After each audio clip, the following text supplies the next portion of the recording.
सिर्फ एक बार अंगूठा लगाना और आपका पूरा बैंक खाता खाली हो सकता है। जी हां, यह कोई फिल्म की कहानी नहीं बल्कि बिहार के वैशाली से सामने आया एक चौंकाने वाला साइबर फ्रॉड का मामला है। वैशाली के बेलसर थाना क्षेत्र में बीबीपुर चौक पर एक एयरटेल पेमेंट बैंक के सीएसपी सेंटर की आड़ में यह पूरा खेल चल रहा था। पुलिस ने छापेमारी कर इस गैंग का पर्दाफाश किया और मास्टरमाइंड धर्मेंद्र पंडित समेत 3 साथी ठगों को गिरफ्तार किया। अब समझिए यह लोग ठगी कैसे करते थे। यह लोग गांव के भोले भाले लोगों को आधार अपडेट कराने या फ्री राशन दिलाने के नाम पर अपने सेंटर पर बुलाता था।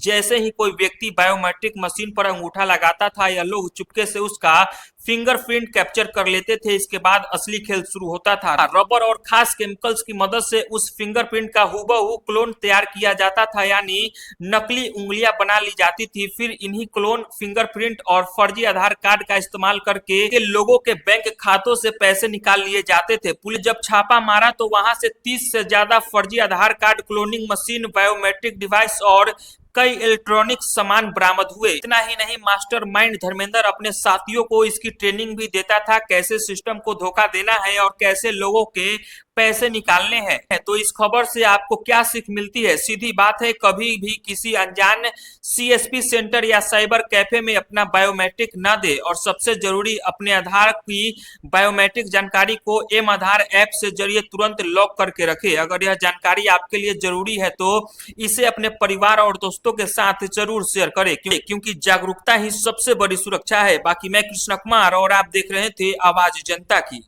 बेलसर थाना अंतर्गत कल एक गुप्त सूचना प्राप्त हुई थी कि कुछ जो सीएसपी सेंटर के संचालक हैं वो लोग अनऑथराइज तरीके से जो है आधार कार्ड का जो है निर्माण कर रहे हैं तथा उसमें जो है जो आम पब्लिक है उससे उनका जो भी फिंगरप्रिंट और अदर जो डाटा रहता है उसको ले लेते हैं और उसके पश्चात जो है उसका मिसयूज़ भी और डाटा का जो अनऑथराइज जो है उसको क्रिमिनल्स को या फिर बाकी जो जिनको नहीं जाना चाहिए वहाँ पर उस डाटा को भेजा जा रहा है। इस संबंध में जो है एसडीपीओ सदर 2 के नेतृत्व में डीआईयू टीम और बेलसर थाना की टीम द्वारा जो है इसमें जो सीएसपी है उस पर छापेमारी किया गया। सर्वप्रथम जो एक सीएसपी है जिसका संचालक राकेश कुमार है उसके यहाँ पर छापेमारी की गई। वो एक ग्राम है बीबीपुर चौक, वहाँ पर जो है एयरटेल पेमेंट बैंक के जो है सीएसपी चलाते हैं। वहाँ पर जब छापेमारी की गई तो पता चला कि इनके पास कई जो है आईडी बरामद हुई हैं, जिससे और कई लोगों के जो है क्लोन्ड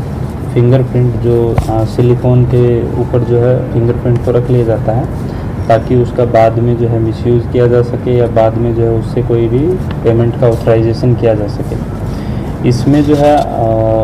तत्पश्चात जो आगे हम लोगों ने और उसका जो जो डिवाइसेस था सभी को सीज़ किया, जितना भी क्लोनिंग डिवाइस था, आइरिस स्कैनर वगैरह था। ये ऑथराइज नहीं है फिर भी इनके पास इस टाइप की डिवाइसेस थी, फिर तो इस सभी को सीज़ किया गया। तत्पश्चात जो है इनके द्वारा बताया गया कि एक और व्यक्ति हैं जो इसी थाना क्षेत्र के रहने वाले हैं, वहाँ पर भी रेड हुआ। तत्पश्चात जो है उन दोनों के द्वारा जो बताया गया कि मुजफ्फरपुर जिला के हत्ता ओपी के रहने वाले एक और अभियुक्त हैं धर्मेंद्र कुमार, उन्हीं के द्वारा इन लोगों को जो है ये आईडी वगैरह जो है टेलीग्राम से निकाल के दी जाती हैं, जिससे ये अनऑथराइज जो है लॉगिन करते हैं और एक पैरेलल जो है आधार की वेबसाइट इत्यादि जो बनी रहती हैं वैसा बनाते हैं और जिससे सारा डाटा कस्टमर से लेके फिर जो है उसको जो ऑथराइज जहाँ पर भी कोई एक बैठा होगा उसके थ्रू उसको राउट करवाते हैं और उसका जो भी आधार कार्ड का करेक्शन या कुछ होगा वो हो जाता है, परंतु पैरेलली उसका पूरा का पूरा डाटा जो है वो स्कैन कर लेते हैं और उसके बाद जो है वो लोग दूसरे राज्य में बैठ के जो साइबर क्रिमिनल हैं उनको दे देते हैं। और वो लोग क्या करते हैं कि सभी बैंक के जो डिटेल्स हैं उनको चेक करते रहते हैं और जैसे ही उस अकाउंट में ट्रांजैक्शन या अमाउंट आता है तो उसमें से फिर बाद में धीरे धीरे कटौती करते रहते हैं और जो ग्रामीण परिप्रेक्ष्य का व्यक्ति रहता है उसको आइडिया इस चीज़ का नहीं लगता और छोटे छोटे अमाउंट में उसका बैलेंस कटता रहता है। इस टाइप के कई फ्रॉड पहले भी कई ज़िलों में सामने आए, यहाँ पर भी जो है कुछ फ्रॉड जो हैं जनवरी महीने में सामने आए थे। उन फ्रॉड्स का हम लोग जो है थाना वाइज ये मैपिंग कर रहे हैं कि कौन कौन से जो इन लोगों से रिलेटेड हैं इसके अतिरिक्त जो एक मेन बात सामने आई है कि ये लोग केवल जो आधार वाला ही नहीं, जो सामाजिक सुरक्षा जो पेंशन्स वगैरह वो सब रहता है, उस संबंध में भी जो ये लोग केवल उनको आधार जो पेमेंट है उसके जो गेटवे है उससे सीधा पेमेंट का ऑथराइजेशन उतना ही मिला हुआ, परंतु ये लोग जो कस्टमर इनके पास आता है उसका डाटा भी पैरेलली स्टोर कर लेते हैं और साथ में जो जब व्यक्ति आता है तो उसको जो पेंशन का अमाउंट है वो भी निकाल के दे देते हैं और उसमें जो भी इनका जो एक परसेंटेज बना हुआ वो ये रख लेते हैं। तो जो डाटा ये लोग जो सेव कर लेते हैं अपने पास में, जो कि अनऑथराइज्ड है, इनको डाटा सेव नहीं करना है, उसको फिर ये लोग साइबर क्रिमिनल्स को टेलीग्राम और इत्यादि अन्य जो ऐप्स हैं उनके माध्यम से बेच देते हैं और वो जो बाद में साइबर क्रिमिनल्स हैं, जो कई बार हम लोगों को सुनने में आता है कि हमने तो कहीं अपना जो है कोई भी डिटेल शेयर ही नहीं किया, फिर कैसे पता चला, तो फिर बाद में पता चलता है इन्हीं ऐप्स के माध्यम से जो ये लोग डाटा का थेफ्ट करते हैं, जिसमें जो जितनी भी मशीन्स हैं, मोबाइल्स हैं, आइरिस स्कैनर, क्लोन फिंगरप्रिंट और फिंगरप्रिंट के स्कैनर और जितनी भी जो डिवाइसेस हैं वो सभी को हम लोगों ने सीज़ किया है। इसका विस्तृत विवरण प्रेस की पुस्तक में आप लोगों को मिल जाएगा। और वैशाली पुलिस की तरफ से हम लोग सभी जो नागरिक हैं उनसे अपील करते हैं कि जब भी आप लोग सामाजिक सुरक्षा पेंशन या किसी भी तरीके से ऐसे सर्विस पॉइंट पे जाएं तो इस चीज़ का ध्यान रखें कि बार बार फिंगरप्रिंट अगर आपसे कोई मांग रहा है, पहली बात तो अनऑथराइज पे जाना नहीं है, और ऑथराइज पे जा रहे हैं तो अगर वो भी आपसे बार बार फिंगरप्रिंट मांगता है 2 या 3 बार, तो उससे सावधान होना चाहिए कि हो सकता है कि एक बार में उसने अपने लिए स्टोर कर लिया और अगली बार में रियल में पेमेंट के लिए मांग रहा है। उसके अतिरिक्त जितने भी आधार का जो करेक्शन है, आधार का निर्माण है, आधार में अपडेशन है, उसके लिए ऑथराइज सेंटर से ही उसको करवाएं। उसके अतिरिक्त जो भी करवा रहे हैं वो इल्लीगल है और उससे जो है आपका डाटा चोरी हो रहा है और भविष्य में जो है आपके ऊपर कोई भी फाइनेंशियल या फिर अन्य किसी भी प्रकार का संकट भी आ सकता है।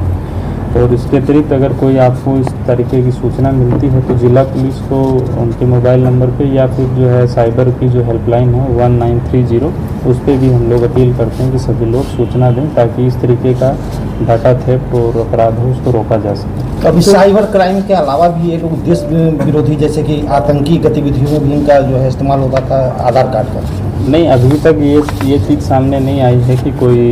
जो है एंटी नेशनल एक्टिविटी में इसका अभी तक सामने नहीं आया, परंतु अभी तक जो हम लोगों को समझ में आया है, जो भी लोकल रेजिडेंट थे उन्हीं का डाटा, क्योंकि वो लोग अपनी कन्वीनियंस के लिए इनके पास आते थे कि जल्दी से पैसा निकल जाएगा, गांव में निकल जाएगा, आसपास ज़्यादा दूर जाना नहीं पड़ेगा, उसी के लिए इनके पास आते थे और उसी में ये लोग उनका पैरेलल डाटा स्टोर करके उसका मिसयूज करते थे। कितना फ्रॉड हुआ है इसमें जैसा कि मैंने बताया कि जनवरी और फरवरी माह में जो साइबर थाना है वहाँ पर जो कंप्लेंट जितनी भी गिरी हैं, हम लोग उन सब का भी इनके साथ मैपिंग करेंगे कि कौन कौन इनके यहाँ पर गया था और उसके पश्चात जो उनके जो भी केसेज होंगे उनमें भी हम लोग इनको रिमांड करेंगे। कितने दिनों से चल रहा था ये? इसमें जो ये जो तीनों व्यक्ति हैं इनके द्वारा अपना अलग अलग बताया है। धर्मेंद्र जो मुजफ्फरपुर से पकड़ा है उसके द्वारा बताया गया कि वो काफ़ी लंबे समय से कर रहा है। तो यहाँ पर जो व्यक्ति हैं वो भी बता रहे हैं कि हम लोग कई समय से कर रहे हैं, परंतु जो एक्चुअल उसका जो टाइमलाइन है कि वो किस किस के साथ किया और कब से किया है, उसको हम लोगों को जो है जो भी केसेस हुए हैं, जो भी कंप्लेन साइबर में प्राप्त हुई हैं, उनके साथ मैपिंग करेंगे, उसी के बाद ही जो पता चलेगा।